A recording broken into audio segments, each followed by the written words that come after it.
train of meetings about yung problema.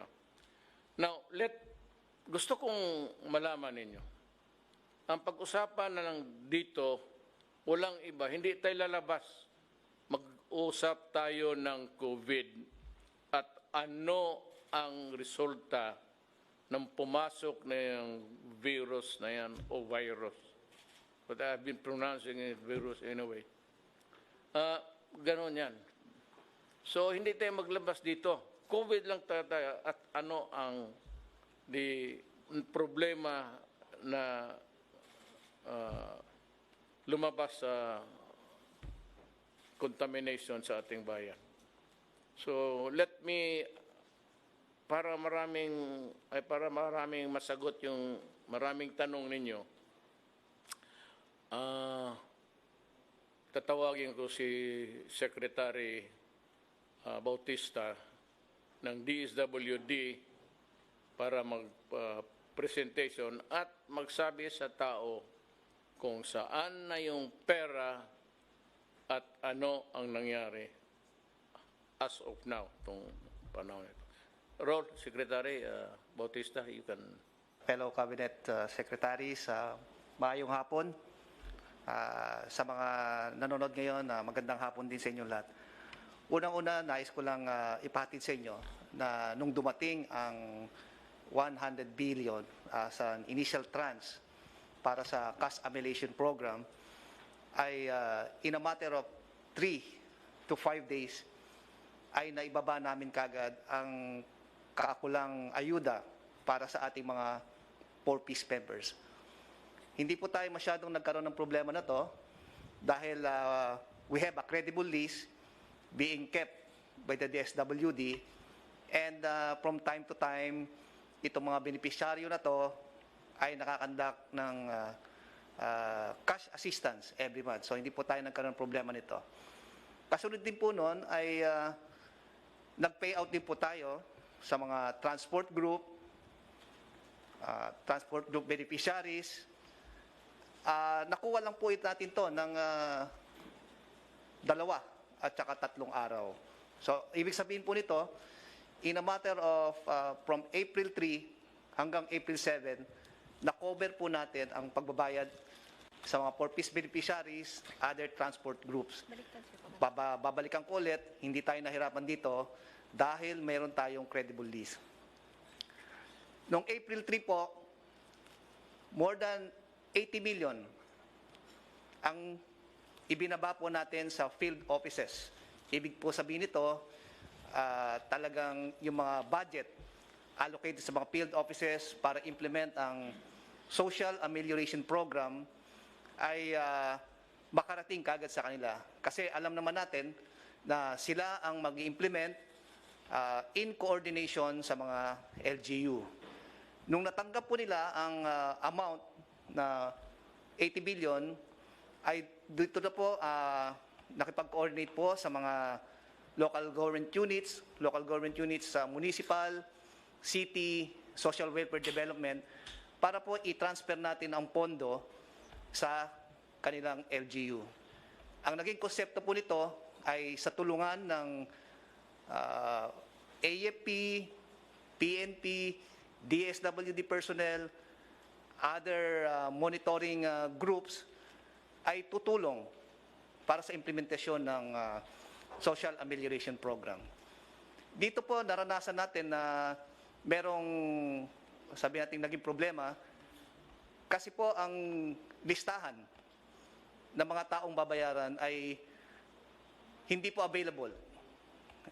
Siguro, ang in-expect po namin noon na ang LGU, dahil alam nila ang kanilang constituents, ay they have the profile, the names, the work, and other livelihood activities ng kanilang mga nasasakupan. Dahil po hindi rin nila masyado kabisado o sabihin natin ding may kakulangan sa mga listahan na yon, dito na po nagkaroon ng problema. Pero kung tutusin po natin ay ito po ang unang pagkakataon na dumaan tayo sa sitwasyon na to. Kaya naniniwala ko na sa unang sitwasyon na to, masasabi kong walang perfect na sistema. But as we continue to engage the LGU Municipal City Social Welfare Development Offices, we were able to identify and determine what are the gaps and the shortcomings. And hopefully in due time, we will be able to have it distribute the cash amelioration systematically and orderly. Nais ko lang i-emphasize dito para sa kalinawan ng lahat na ang cash amelioration program ay intended po para sa pamilya. Uulitin ko po, ito po ay intended sa pamilya. So, ibig sabihin nito na ang isang head of the family ay bibigyan po sila ng social amelioration card at dito po nila isulat ang kanilang profile. Bakit natin pinapasulat sila sa social amelioration card? Para po makita kung ano pa ang mga tulong na naibigay sa kanila. May mga pagkakataon na isang pamilya o ang isang miyembro ng kanyang pamilya ay benepisaryo rin po ng DOLE. Benepisaryo rin po ng Department of Agriculture or even DTI. Naayon po sa batas ng Bayanihan Law na dapat ang isang pamilya ay makakatanggap lamang ng 5,000 to 8,000. Depende sa minimum wage rate sa isang rehiyon. Ang magiging problema po natin to, kapag hindi po na-validate ang isang pamilya, magkakaroon po ng duplikasyon ng mga benepisyong ibibigay sa kanya. Ano pong magiging epekto nito? Mababawasan po ang mga benepisyaryo dahil ang isang pamilya na nakakatanggap ng, sabihin natin, kung hindi nabantayan, nakakatanggap ng 1, 2 o 3 ayuda sa mga iba't ibang ahensya. Pero kung susundan lang yung sinasabi nating isang ayuda lamang, yung mga sobra doon ay maaaring ibigay sa mga nakakarami. Kaya ayun ang ina-emphasize namin talaga na dapat sa pamilya.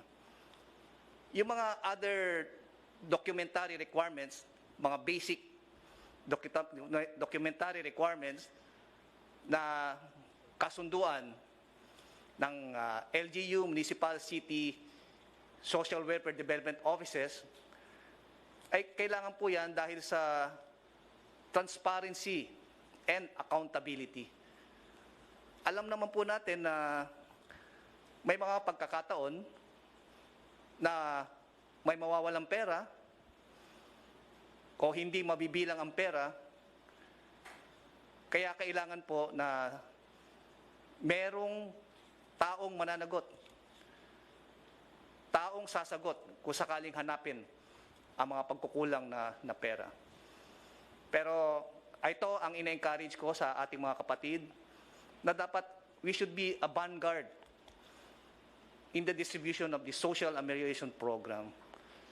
Dapat lumakas ang ating boses dahil alam naman natin na ang social amelioration program ay people's money, no? Coming from the people's tax. At hindi dapat po ito masayang o magamit lamang ng mga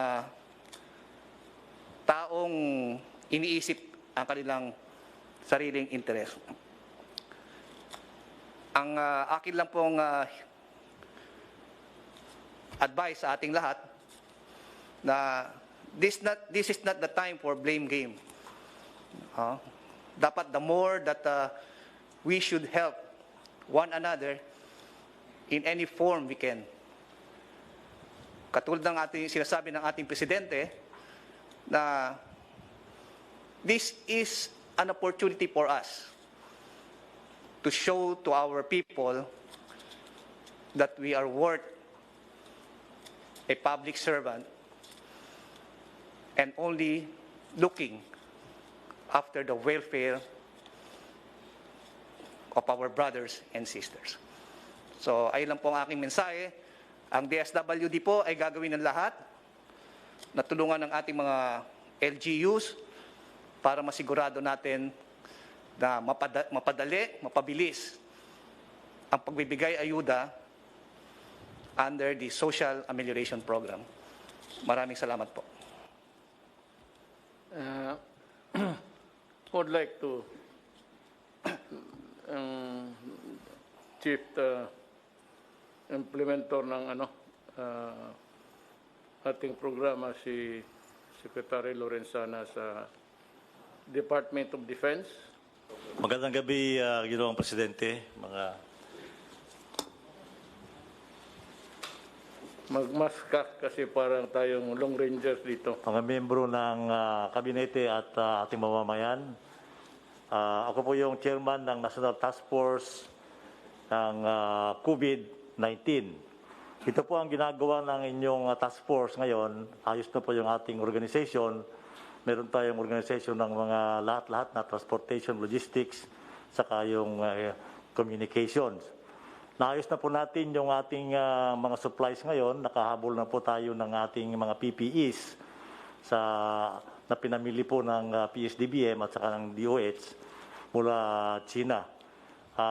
Halos araw-araw po ang hakot ng ating C-130 ng mga gamit na yan. At ito po, kami rin po ang nagbibigay ng mga nag-distribute itong mga gamit na ito sa mga hospital dito sa Maynila at saka sa probinsya. Tumutulong din kami ng paghahakot ng mga ibang gamit sa Mindanao at saka sa Visayas gamit ng ating mga Air Force planes.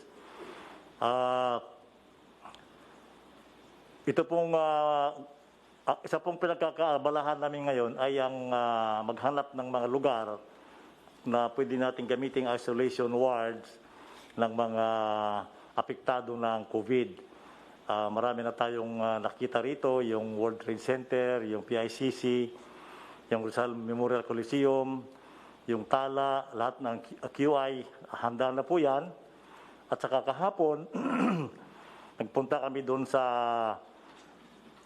Philippine Arena ng INC ng Iglesia de Cristo at kami nagpapasalamat kay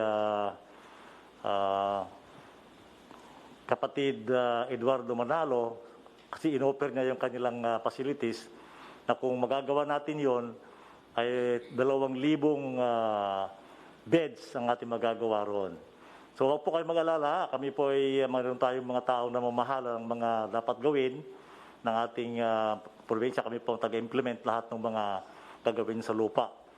So huwag po kayo mag-alala at kami po nandoon ng araw-araw at 24 hours a day. Maraming salamat po.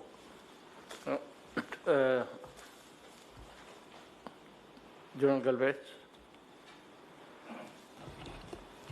Sa ating mga kababayan, mag-report lang po kami na talagang yung plano po natin na National Action Plan ay on track. Yung capacity natin ng DOH ay lumalakas na po ngayon.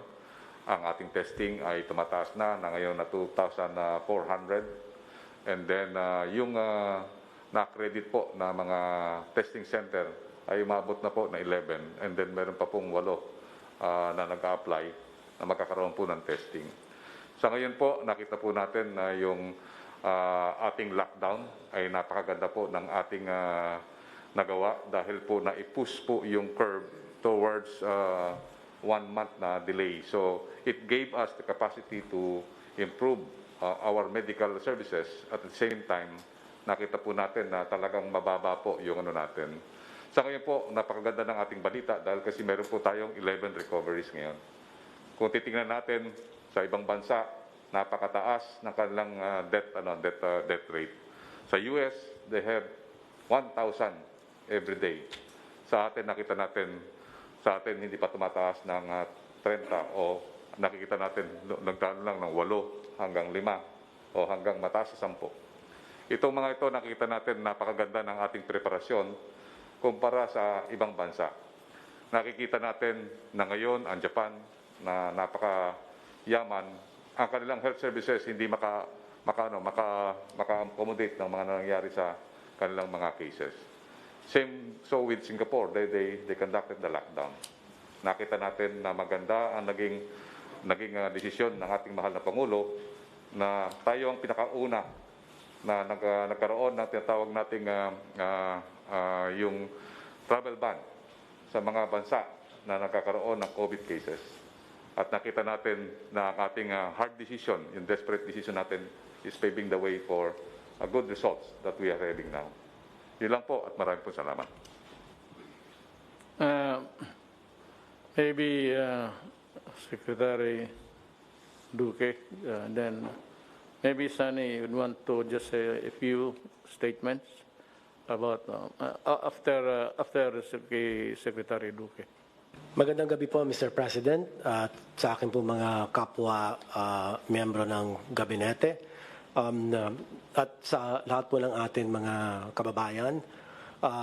Ako po ay taus-pusong nagpapasalamat dahil po sa napakamalakas na suporta na ipinamamalas ng ating Pangulo, at kaya naman po marami din po tayong mga tagumpay na nakakamit sa pagsulong po ng ating programa laban, yung plano po natin laban po sa COVID-19. At nabanggit na po ng mga iba't ibang mga kalihim ang kanila pong mga nagawa na, at hindi ko na pa uulitin. Ang mahalaga po ay ang pagkakataon kinakailangan gamitin para bigyan ng pagkilala ang ating pong mga healthcare workers, ang ating pong mga frontliners. Sila po ang taga-salba ng ating pong mga pasyente na tinamaan po ng COVID-19 infection, at kaya po saludo po kami sa lahat po ng mga healthcare workers, ang mga doktor, ang mga nurses, at lalo na po yung pong nagbuwis ng kanilang buhay. Meron 11 po tayo na pumanaw ng mga doktor. At ito po ang masasabi ko. Wala hong katumbas ang inyong kabayanihan at ang inyong pong sakripisyo sa pagsalba ng buhay ng mga naapektuhan po ng COVID-19. At maganda po ang halimbawa na ipinakikita ninyo at kayo po ang pinanggagalingan ng lakas at pasasalamat ng ating pong taong bayan sa inyo pong patuloy na sakripisyo. Ang ating pong mga frontliners ay malakas po ang suporta ng Pangulong Duterte, at hindi po kayo pababayaan.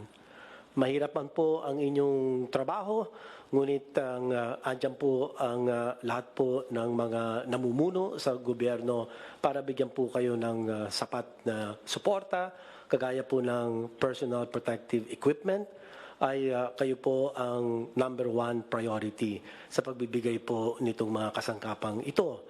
At ganun din po sa atin pagpapalawig ng pagsuri ng ating pong mga specimen, ay ang mga healthcare workers din po ang #1 priority. So ito lang po ang akin masasabi, at pagka ihahambing po natin ang bilang ng mga may impeksyon sa Pilipinas, ay isa po tayo sa may pinakamababa na bilang sa 3,764 po ang bilang as of yesterday. At ang ito pong bilang na ito ay lumalabas, dalawa ang total case per 1 million population. Isa po tayo sa pinakamababa.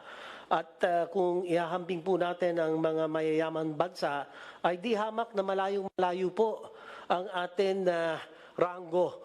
Kung titignan po natin, ayan po, malinaw naman po sa mga listahan na nakalagay po sa COVID World Tracker, ay isa po tayo sa may mababa na rate of infection. Kaya ito po ay nagsasalamin ng mga desisyon na ginawa po ng ating mahal na Pangulo, at dalawa po itong napakamalakas na desisyon. At kanya po talagang nakatulong po ito sa pagpigil ng pagkalat ng COVID sa Pilipinas. Ito po yung atin travel restriction, absolute travel restriction, na ibinaba po ng ating Pangulo doon po sa mga manggagaling sa bansang China noong pong Pebrero. At pangalawa pong magandang at malakas na desisyon ng ating Pangulo ay ang pag-lockdown, yung ating pong enhanced community quarantine. So ito po ang dalawang kadahilanan, pangunahing kadahilanan kung bakit po ang bilang ng COVID infection sa Pilipinas kung ihahambing sa ibang mga bansa ay mababa po talaga. So ito lang po aking masasabi. Maraming salamat po sa suporta ng ating mahal na Pangulong Duterte. I'd like to call Secretary Dominguez of the Finance to just say a few words. Still, you have said a lot, but you might want to just give a statement to this meeting.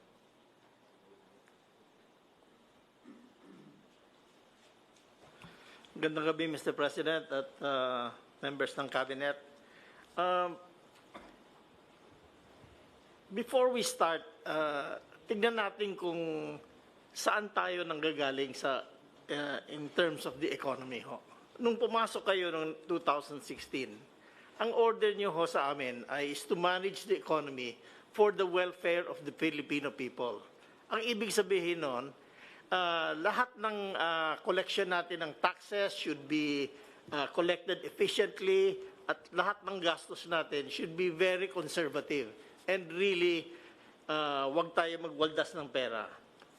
So, ang resulta ho nun ay maganda yung position ng economy natin. So, kaya even though we have a bad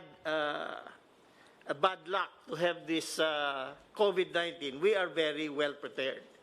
Ang growth natin from 2016 ay average 6.4%. Yung collection natin ng income ng government is the highest in 22 years as a percentage of our growth. Ang utang ho natin has gone down to the lowest it has been in terms of percentage to GDP, and it's only now 41.5%.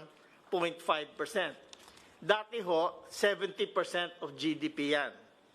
Ang inflation ho natin, bumaba na.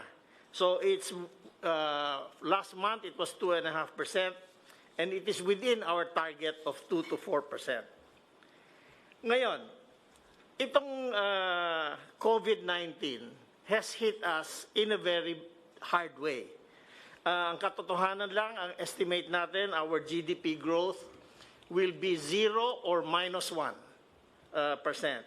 Ang temporary unemployment natin will be 1.2 million workers. Pero this is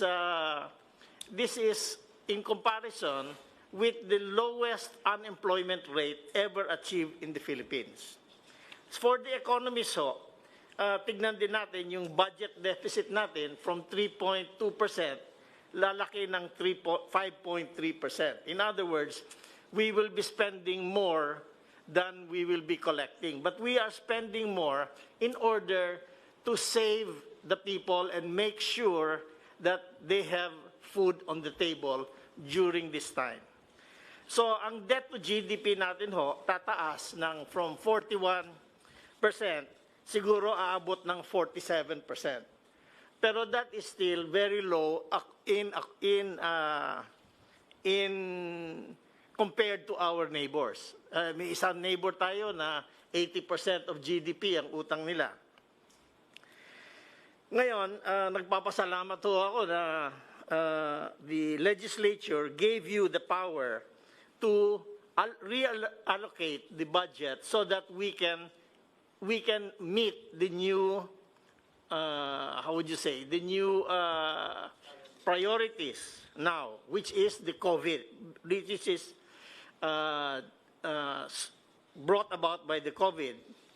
So, the economic managers and the central bank have put together a fiscal and monetary actions of a value up to this date of 1.17 trillion pesos, or 5 to 6% of the GDP, we have a long breakdown of how we have this program, but mostly it was to provide subsidies for the low-income families and workers of the small and medium enterprises. We also spent a lot of money, about 600 million pesos, for health care and COVID items. And the central bank has provided 830 billion pesos in liquidity for the economy. So, this is what we have done so far. Ngayon, right now, we are working on our recovery or our bounce back program. But to do that, we have to analyze first what is the damage to the economy. So we have a survey, and we have already received 44,000 respondents, and we will analyze that para matignan natin kung saan ang malaking damage sa tourism, sa manufacturing, at saka anong mga companies na natamaan ng masama, either small and medium enterprises or yung mga big corporations. So we are also coming up with the program to continuously borrow more money to support the Philippine economy and our fight against this COVID. Right now, tinatap natin yung mga kaibigan natin sa ADB at saka sa World Bank. And we will probably be borrowing mga 5.6 billion US dollars from them. Kung kulang pa ito, we will go to the commercial market. Pero okay naman ang credit rating natin. Tumaas nga, BBB plus na tayo, the highest ever. So we are confident na we have the financial capability to bridge this problem of that COVID has brought us. So we want to assure all our citizens na at this point in time, we have the money, although we have to realize na hindi naman endless yung pera na ito. So kailangan we have to spend it correctly. Hindi yung for wasteful expenditures.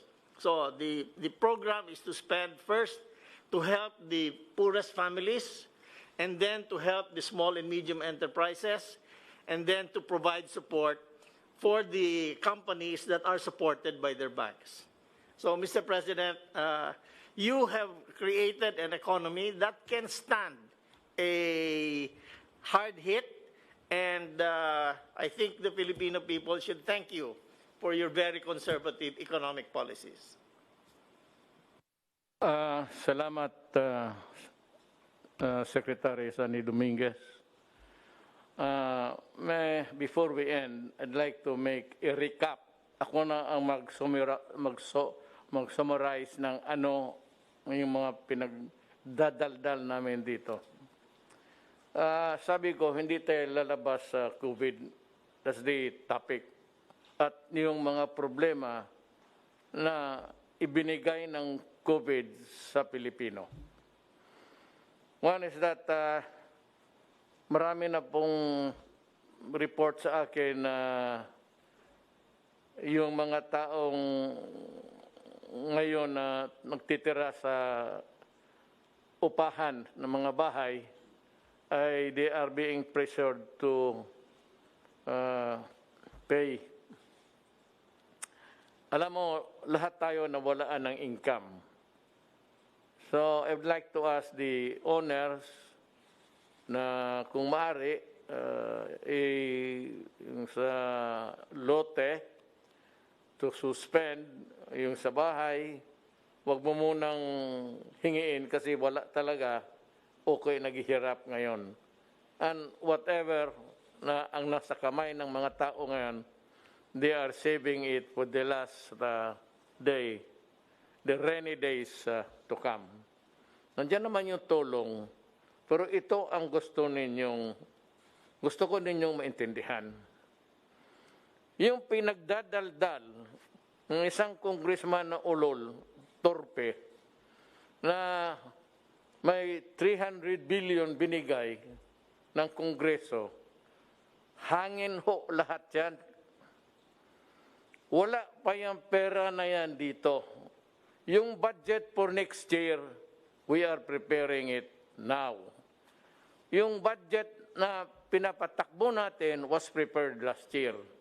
But COVID was not included in that budget. So yung sabi ko na 300 billion, yun yung mga sinabi ko na walang masyadong proyekto na walang siguro. Or projects, sabi ko, that cannot be completed during my term. Sabi ko sa kanila, Wendell Abisado sa budget, and Sonny Noset is from Davao, Congressman Nograles, na nabi ko sa mga tao ko nung last year, mag-isip kayo ng budget that can be implemented at matatapos sa termino ko. Ayaw kong lumabas sa opisina na mayroong mga project na hindi natatapos. Kaya kung hindi lang man importante, ang suggestion ko sa Finance, kay Secretary Dominguez, be sparing. Yun na lang mga projects na talagang makikita mo at matatapos natin at makita ng mga tao. Kaya yung nakikita ninyo ngayon, yung madaan kung anong nakikita ninyo, yun yung projects na nakaantala sa budget that was prepared last year. Yung pera na yung para sa COVID, hindi yan pera na kukunin pa. Yan ang nireserba ni Secretary Dominguez na may pang buffer zone tayo at may maiwan tayong pera bago tayo umalis sa gobyernong ito. Yun ang totoo dyan. Ngayon, yung pera sinasabi ng tong ulol na abogado naman sana, pagkatorpe po. I think your brain is melting. You're a lawyer, bagay. Economy man ito. Saan ka nag-aral, ewan ko. Iyang pera, yung pinoprogram last year na ngayon, ito yung budget na guide na pera na makakolekta natin. So, ang fiscal year is divided into first, second, third, fourth quarter. Ang ginagamit ng natin, yung nakakolekta natin ngayon. Yung sa budget na nakaprogram, hindi na matuloy yun dahil sa COVID, nag-ikis ang panahon. So yung may mga project ngayon, baka ilagdag ko yung malalaki pag nagkulang ako sa pera para sa kontrol sa COVID. Magastos itong kalaban na ito.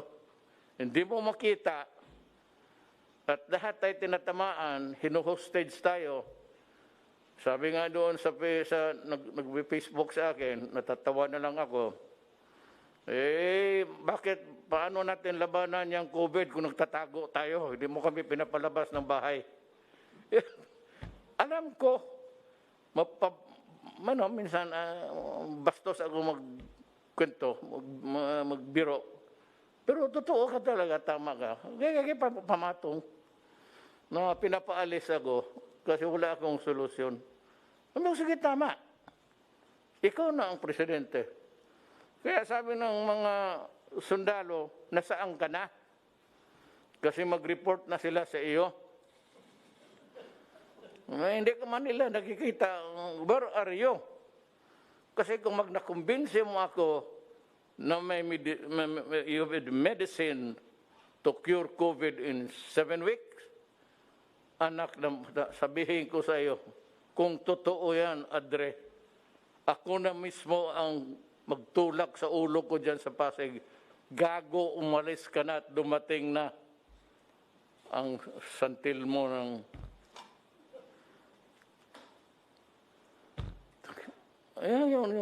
What is so exasperating is that we are trying our best. Sa limitado natin, sabi nga ni Secretary Dominguez, may pera. May gobyerno Kaso lang, hindi ito para para sa lahat ng panahon. So kasi bakit masabi mo, wala tayong kinikita ngayon. Ano yung budget na sinasabi niyang intelligence fund, wala pa yan. Kukolektahin pa yan para sa second quarter at magkolekta para sa third quarter. Hindi yan, pagkaintindi kasi, pag naniniwala ko sa mga ugok na yan, na yung 300 billion nandyan, o ito Duterte, o Kongreso, 300 billion, iyo yan. Sige, kaso, hindi ho ganon. Alam mo bakit? Wala pa yan. Ginusto ko man, hangin pa yan, magaganon ako sa ere. Kasi wala pa. Ang budget, ang guide, prepared last year, ang budget nga. Pero yung pagpatakbo ng what's inside the budget is really the money that will be collected by the finance people ni Secretary Dominguez. Wala pa yan.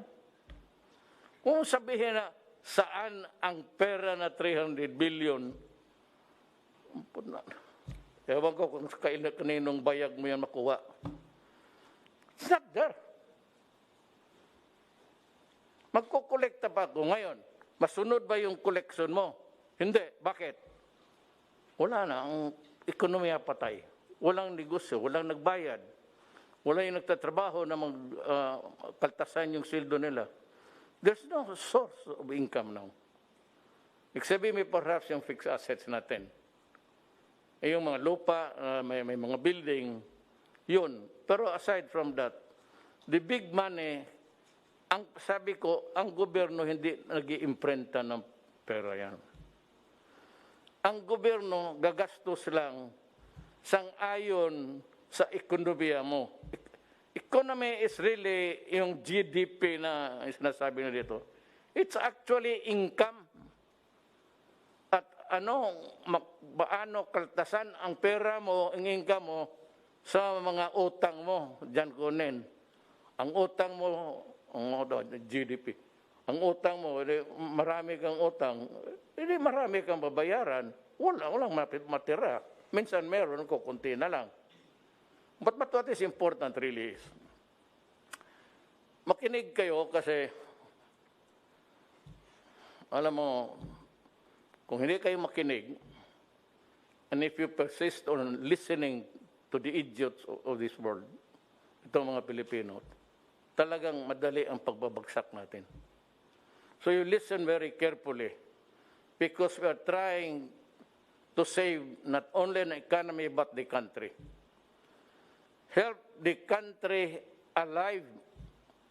I am not asking you to help the economy. Wala kayong maitulong pati ako. So you just try to, do something that is not precipitate statement. That would cause trouble na manggaling doon ang problema kasi mahirapan na tuloy tayo. Pero kung gusto yun nila ang mangyari, sabi ko sa akin, it's up to the Filipino people. If you decide to listen to the insane, Amatong and company, pati yung congressman dyan, pwede doon kayo. Ngayon, kung magsabi kayo, saan na yung pera namin na 300 billion? Wala pa po yan. Kukolektahin pa yan. O yung sabi, 270 million. Wala pa po yan. Kukolektahin pa yan for the second and third and fourth quarter sa ating kikitain. Yan ang totoo dyan. So, lamang mo lang na yung mga, alam mo, may panahon, yung mga lessors, do not tempt the gods. Kasi pagka hindi ito naayos, ang COVID, mapurnada talaga tayong lahat. Huwag din yung madaliin. Sabihin ko sa inyo, think of a COVID ganitong sitwasyon, tatakbo ito ng 2 years. Ngayon, anong silbi nagawa? Hindi lang ako, lahat. military, police, doctor, the medical world especially. Andi yung itong mga pulis na awa ko, checkpoint. Butit na lang early on my term may ginawa ako para sa inyo. Isipin na lang kung na ito na nakikita ko na noon pa. Ito itong COVID na ito, sinusundan ko talaga. Kasi sinasabi, come Jimmy lately, hindi ho, ako ang pinakaunang lahat nag-lockdown. Kasi nasusundan ko na ang istorya. At sabi ko, nagbabasa naman ako, different sources of knowledge. Facebook, everything. Lahat na what I can get my hands on to study the matter because presidente ako. Dumating nga ngayon itong solusyon. Ano ang solusyon? Kaya maghintay kayo, lessors, magpaparenta. Huwag ninyong madaliin kasi baka wala na tayo o wala ka na magkolekta. You not be even sure if you'd still be around to collect the money. Kaya naghihingi ako, huwag mong pahirapan ang mga tao. Kasi pag ang tao, in-evict mo, walang korte. Hindi naman ako nagpakamarunong pa sa mga judges o the judicial department of the government. Kung magsabi ng i-evict mo yung tao ngayon sa bahay, sabihin ko talaga si Rep, putak, wag mong sundin yan. Kung ako nag-warning lang ako, ipilitin ninyo hindi makabayad ang pamilya, itapo ninyo, sarahan ninyo yung bahay. Sabihin ko, buksan ninyo yung bahay. Papasok mo uli yung pamilya. Punta ka ng korte, sabihin ko na, huwag kayo maniwala. Hindi makakatulong yan. Hindi sana gusto ko ng anarchy. Pero at this time, makialam ako sa lahat ng opisina. It's because it is my duty to preserve the nation. And the only way I can do it is really to impose order. Ngayon, kung sundin mo lahat ang batas, para makapabor ka under the law. But itong panahon ng COVID, hindi naman talaga natin gusto at nandito. At gagawin mo yan, magsalubong tayo. Sabihin ko sa iyo, magsasalubong tayo. I-evict mo yung tao, pupuntahan, personal ko, pupunta ako, sabihin ko, ibalik mo yung tao. Huwag mong itapon dyan sa daan, kasi tayo ang mag-enkwentro. Kung hindi mo naman pala gusto mo tumulong ng kapwa-tao mo, sunugin na lang natin yung mga apartments mo. Total, may bumbiro, tawagin mo. Huwag ganon. Huwag ninyong i-pressure. Ayaw kong gustong magsalita na ganito. Parang hold-upper. Pero if you interpret it that way, hold-up talaga ito. Hold up mo kami sa aming mga pinaghirapan namin o itong mga to. Ako lang hirap ako magsalita. Sikip ko sinang kasi lahat sila naka-maskara. Mahiya naman ako kasi ang order ko, huwag kayong lambasan, walang maskara. Tapos makikita ninyo lahat sila, ako lang ang hindi. So, maghingi ako dyan sa mga sundalo. Binigyan nila ako. Pero ang binigyan nila yung para sa mataas na ilong. Kaya nahulog kasi wala akong ilong. Hindi naman ako. Saan ba niya bila ito sa Amerika? May ano pa, may parang ano pa dito, hangin, mahigop mo. Maliit naman yung butas, let's say, baka labas-pasok ang COVID dito sa mukha ko. Well, anyway, ganon. Nakikiusap ako. Nagmamakaawa ako sa inyo. Huwag ninyong pilitin ang mga tao ngayon. Walang pilitan. Kasi talagang mag-iinkwentro tayo. Hindi talaga ako papayag. Huwag ninyo akong pilitin to go against the law. Because if the law says that you are entitled to this and that, but it will work sa kapwa-tao mo ngayon, biro mo, ipresyo mo, paalisin, ay puta. Sabi ko, maghanap ka ng panahon sa buhay mo. Kung may buhay pa tayong makarating.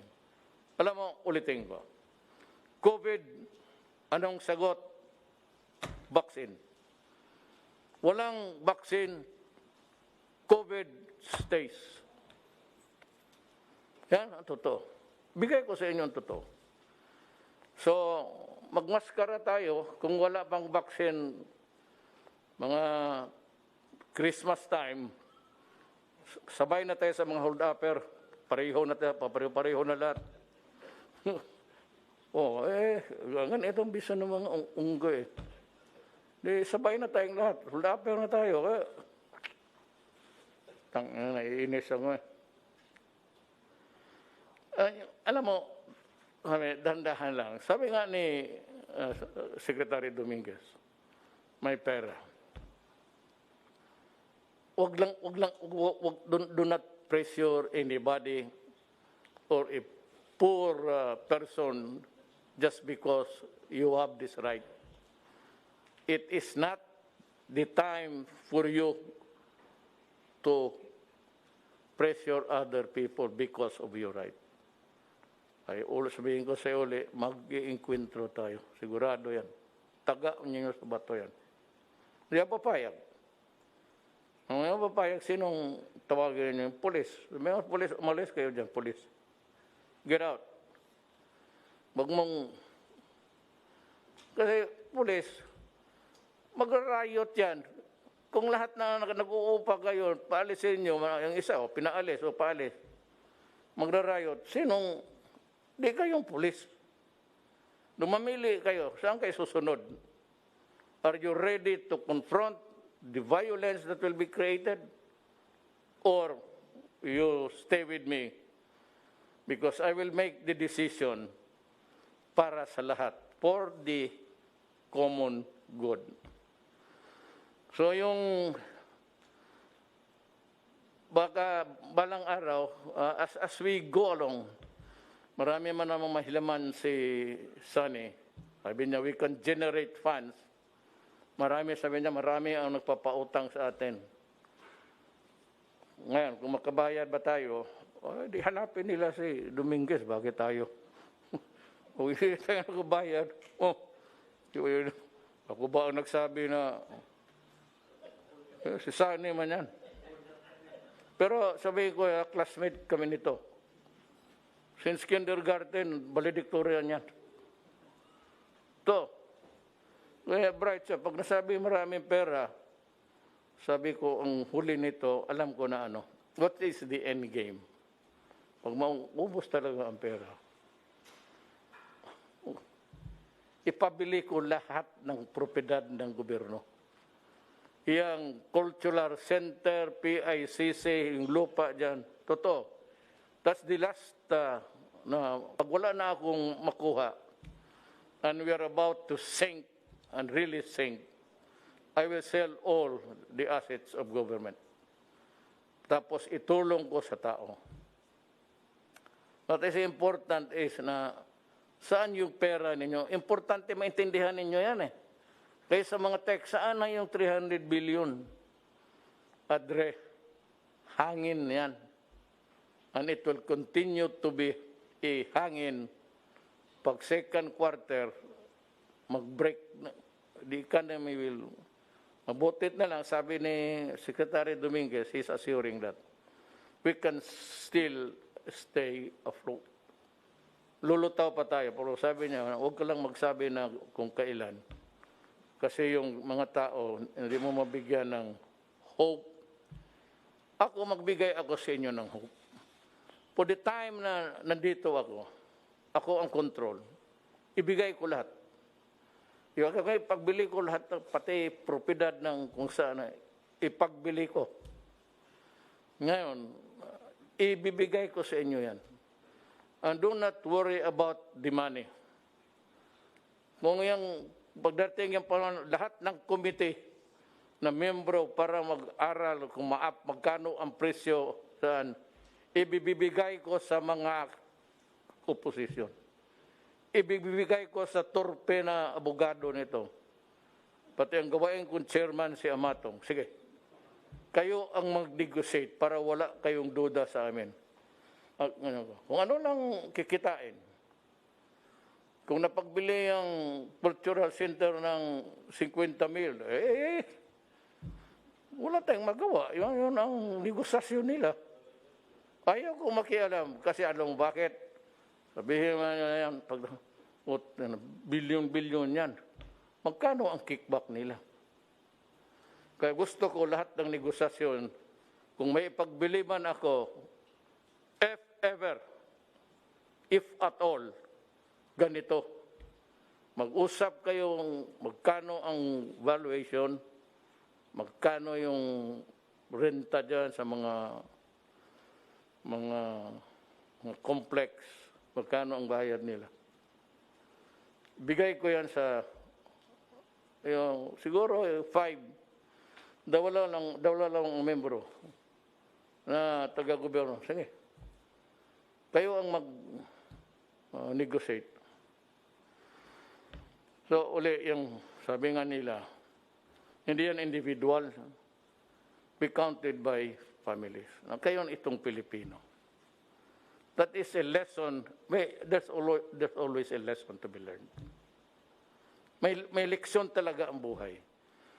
Kaya hindi kayo maniwala. Ngayon, dumating yan sa inyo, kung hindi kayo, except those na nakuha talaga nila ang sakit because wala silang choice. Kaya mga doktor namatay, mga pulis, humaharap sila mga nurse, may tama silang lahat. Kaya yan sila ang pinagdadasal ko number 1. Na lahat ng nasa ospital ngayon, yung lahat na nakipag-ugnayan sa may sakit sa mga bahay-bahay. Unahin mo yan sila, Diyos. Ipanghuli mo na lang itong akin dito kung paano mo total. Amigo, pag hindi, pati itong totoo yan, ha? Nandito kami sa harap ng Pasig. Balikan ko yung mga ang sunod bibigyan. Outside of yung nakalista na sa budget. Yun lang ang budget. Yun yung mga pangalan na sa barangay list. Kaya pag wala ka doon, hindi ka talaga mabigyan. Ngayon sabi mo, paano kami, Mayor, patayin mo kami sa gutom? Well, the men on the ground will know.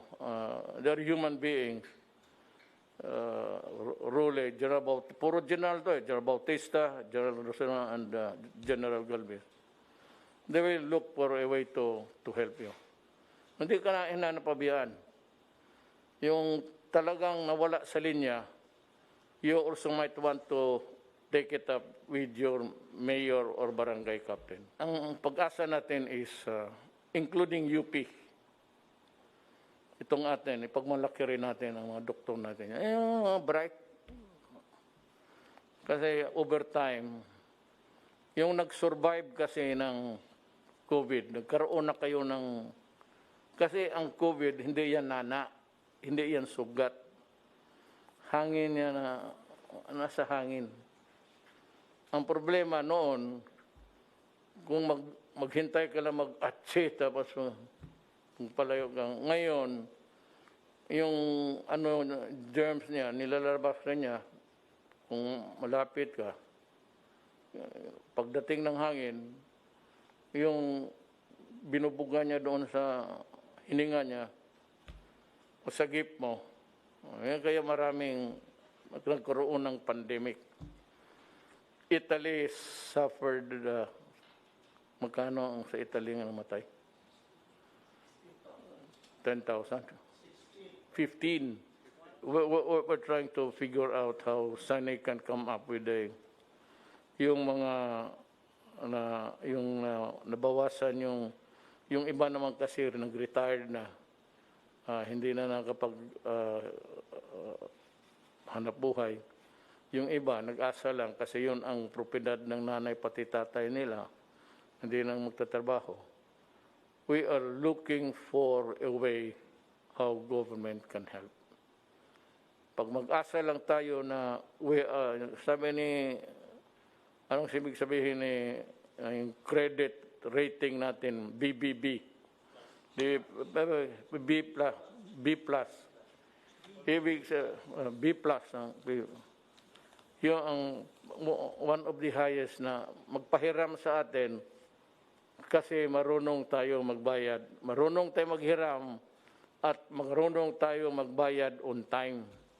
Kaya yung sinasabi ni Secretary Dominguez, ang credit rating natin is B+, which is halos nasa A na. So, magkano utang natin? Well, it could go into trillions. But ang Japan is 300 trillion ang utang. Pero gumagana sila kasi ang ekonomiya nila, they have the capacity to pay. Baski trillion, ang kumikita naman sila ng trillion rin. Ang mga taga-UP natin, yung gumaling na, nagkaroon na yan sila ng antibodies. Ibig sabihin, matatag ang antibodies nila. Matanda, bata, wala, babae, lalaki. Pag nag-survive ka ng COVID, ibig sabihin yung antibodies mo, yung panlaban mo sa virus nasa iyong katawan Hindi antibiotics, hindi penicillin, hindi biogesic, hindi lang. Ang katawan mo mismo ang mag-produce ng produce ng mga sundalo, lalabanan ang COVID. Ang mga taga-UP, they are trying to figure out, mayong nakalabas na sa lahat na magmabuting loob kayo. And I think, kung ako, I should volunteer. That is the way of thanking God that you have survived. Pakuha kayo, kasi yun ang dugo ninyo, yung plasma ninyo, yun ang i-inject doon sa mga tinamaan. So, yung katawan mo, makukuha niya yun, yung dugo na kapatid mo na Pilipino, makukuha niya yan. Kasi kung mahina ka, matatanda, kagaya sa amin, I don't know if my immune system is working efficiently. Sabi nga nila, ang vulnerable, yung matatanda. So anong solusyon, Duterte? Mayor? COVID, vaccine, bakuna. Kagaya ng kagat ng aso, that's the nearest that I can think of. Pag nakagat ka ng buang na aso, pag hindi ka na injection ng anti-rabies, you will die. Sigurado yan, walang antibodies, antibodies dyan. Pag hindi ka nabakunahan, patay ka. Yun namang sa COVID, hindi ito gaanong rabies na, it's not really a form of rabies, but yung mga tao may mga resistance, yung matatag. Yun yung mga tao na, hindi ko kayo iniintriga ha. Ito yung mga tao na, nandyan sa daan, araw-araw trabaho. Pero lahat ng nahigop nila lahat na siguro yan. Kaya matatag sila. Ayun yung iba naman, genetics. In the meantime, we help each other as one nation. Hindi ako maggano kung if you still want a quarrel, go ahead. I said there will be a time for that kung mag-survive tayo. You can keep criticizing, Pero alam ng taong bayan, alam na ng Pilipino, ano itong COVID at ano yung hakbang ng gobyerno. At importante ito, I was stressing it again and again. That's why I requested the presence of Secretary Dominguez. Saan yung pera? Sabi, saan yung 300 million? Oy, ugok, wala pa yan. Kukolektahin pa yan. Pag nakolekta na yan sa second quarter, yung pera na pag-ipon mo, ang batayan yan is the budget prepared last year, which is being implemented now. Yung mayroon tayong savings, yun na yung sinabi ko kay Secretary Dominguez. Mag-ipon ka for the rainy days. Dumating nga talaga sa buhay natin.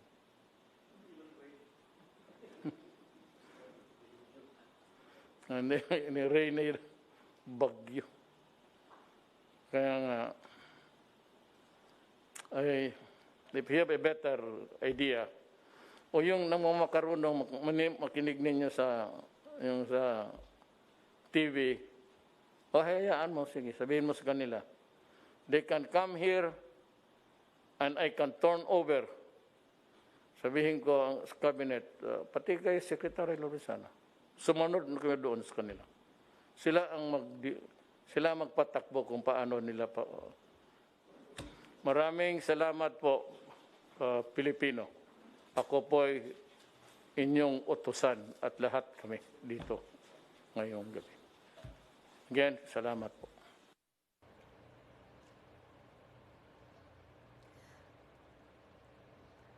At yan po ang naging pulong ni Pangulong Duterte sa mga miyembro ng kanyang gabinete kaugnay sa COVID-19. Nabanggit ng Pangulo ang issue sa renta at nakiusap siya sa mga may-ari ng mga paupahan na huwag munang maningil ngayon dahil marami ang gipit. Kaugnay naman sa 300 billion pesos na pondo binabanggit ng isang kongresista, wala pa raw yan, perang yan. Hindi rin daw kasama sa aprobadong budget ng pamahalaan ang mga gastos ngayon sa COVID-19, kaya baka raw maagawa ng mga gastos sa COVID-19 ng pondo ang iba pang proyekto. Handa raw siyang ibenta ang assets ng gobyerno kung kinakailangan. Muli ring iginiit ng Pangulo ang utos niyang magsuot ang lahat ng mask para labanan ng COVID-19, lalo pat wala pang bakuna para rito. Ang mga gumaling na raw sa sakit, sana raw ay mag-donate ng kanilang dugo para maibigay sa mga pasyente. Marami pong salamat sa inyong pagtutok, naway maging ligtas at makabuluhan ang inyong Semana Santa. Ako po si Tina Panganiban Perez, buong puso para sa Pilipino.